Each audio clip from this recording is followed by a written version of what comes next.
Bien agir. Cours de philosophie morale. La morale et l'éthique sont la même chose. Les deux mots sont synonymes. Il s'agit des règles de l'action humaine. C'est la réponse à la question que faire ou encore comment bien agir. La morale vise le bien de la personne, c'est-à-dire son bonheur personnel. L'enjeu de la morale se situe au niveau de l'individu et de ses relations directes et proches, ses amis, sa famille, son travail, ses activités, sa vie intérieure. Elle se distingue de la politique, dont l'enjeu principal se situe au niveau de la société dans son ensemble. Il existe plusieurs manières d'appréhender la morale, qui sont en réalité plusieurs niveaux complémentaires. Tout d'abord, la morale commune au niveau social. Elle dicte ce qui se fait et ce qui ne se fait pas. Ensuite, les principes éthiques, qui veulent avoir une portée universelle. Ils indiquent ce qu'il faut faire et ce qu'il ne faut pas faire. Enfin, l'action elle-même au niveau personnel, qui définit ce que je fais et ce que je ne fais pas. La morale commune correspond à l'obligation sociale, aux règles de comportement qui régissent la vie sociale. Elle regroupe plusieurs dimensions. D'abord les usages, le savoir-vivre, la politesse, c'est-à-dire les manières d'agir qui font sens et qui sont attendues. Le langage comportemental, en quelque sorte. Plus en profondeur, la morale commune régit les mœurs, c'est-à-dire la définition courante de ce qui est bien et de ce qui est mal. On parle aussi de décence commune.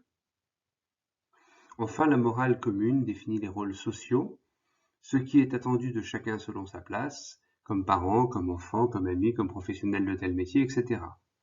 C'est ce que l'on appelle couramment le devoir.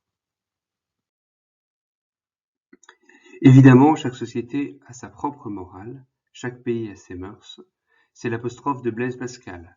Vérité en deçà des Pyrénées, erreur au-delà. L'obligation sociale est ainsi totalement relative. Cette morale commune fait sens parce qu'elle permet la vie sociale, mais elle ne peut prétendre être le tout de la morale, donc déterminer ce qui est bien agir.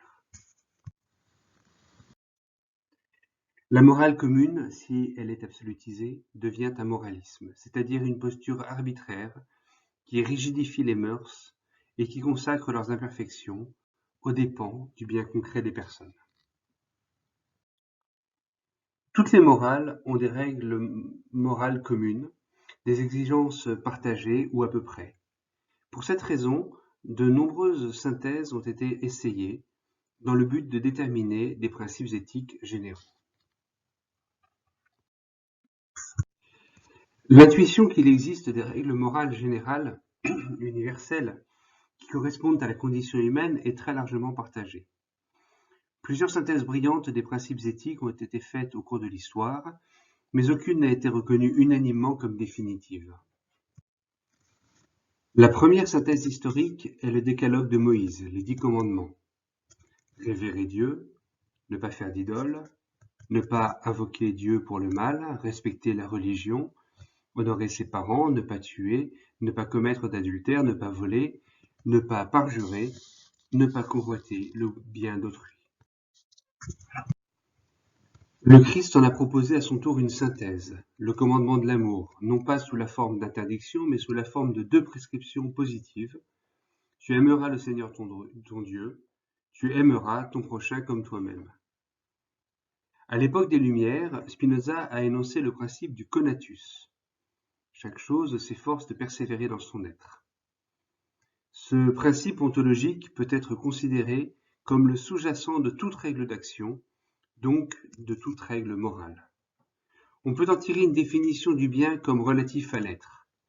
L'être vaut mieux que le non-être. Le bien résidant précisément dans cette évaluation de l'orientation vers l'être. De son côté, Kant a proposé l'impératif catégorique avec 2 formulations majeures pour définir les déterminants de l'action morale. Agis uniquement d'après la maxime qui fait que tu peux vouloir en même temps qu'elle devienne une loi universelle. Agis de telle façon que tu traites l'humanité aussi bien dans ta personne que dans tout autre, toujours comme une fin et jamais simplement comme un moyen. Ces principes éthiques à vocation universelle ont été développés pour des secteurs d'activité. C'est ce qu'on appelle la déontologie. Ainsi, par exemple, l'éthique médicale, dont les principes ont été formulés dès le serment d'Hippocrate. L'éthique du sport, l'éthique des affaires, l'éthique militaire, la déontologie des avocats, etc. Ces règles ne s'appliquent pas de manière absolue. Bien agir peut impliquer de tuer, comme dans le cas de la légitime défense, de parjurer pour protéger l'innocence, ou de voler quand la survie d'une personne est en jeu. Ce ne sont donc pas de vrais principes universels, ce ne sont pas des lois absolues pour l'action humaine. La dérive associée à la survalorisation de ces principes éthiques est l'hypocrisie. Les règles sont affichées, mais ne s'appliquent pas concrètement. Ces principes sont en réalité des indications, des repères, qui s'appliquent en fonction des circonstances. C'est là que réside leur valeur. L'action morale est déterminée par 4 dimensions principales. La situation concrète, comme on vient de le voir, l'intention, le but recherché, le jugement moral, c'est-à-dire la décision qui est prise, et les vertus, qui sont la capacité à agir à proprement parler. La situation de l'action est un élément essentiel, car précisément l'action est l'ancrage de la morale dans le concret, dans le réel. Le premier élément de la situation d'une personne est sa propre histoire, son vécu. C'est une donnée essentielle et déterminante qu'il ne faut pas sous-estimer, puisque c'est la personne avec ce qu'elle est qui agit. Ensuite, ce sont les enjeux de l'action. Ils peuvent faire une grande différence selon leur importance. Par exemple, jouer de l'argent n'est pas la même chose si on mise quelques centimes ou une part significative de ses revenus. Enfin, le contexte est également crucial pour bien évaluer une action. La même action n'a pas le même sens partout. Par exemple, on ne peut pas toujours agir de la même manière avec des amis et au travail. L'intention est l'élément le plus important pour la moralité d'une action. C'est la finalité, le but concret visé. Au-delà de son but précis, l'action s'inscrit dans l'ensemble de la vie de la personne qu'elle contribue à façonner.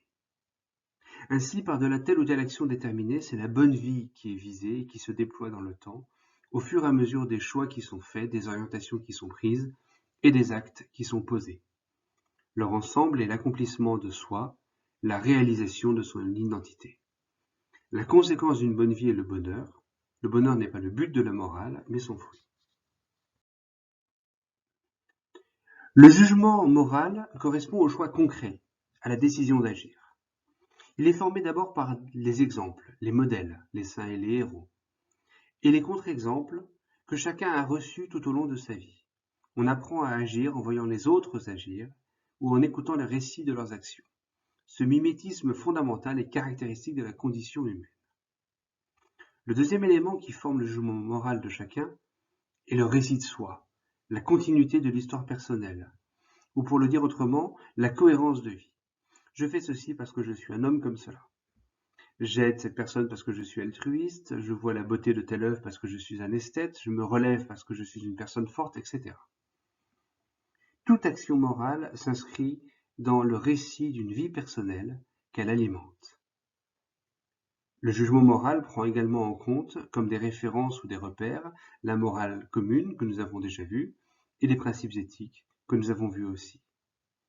Le jugement moral est précisément la synthèse personnelle de toutes ces données que chacun fait pour chaque acte qu'il pose.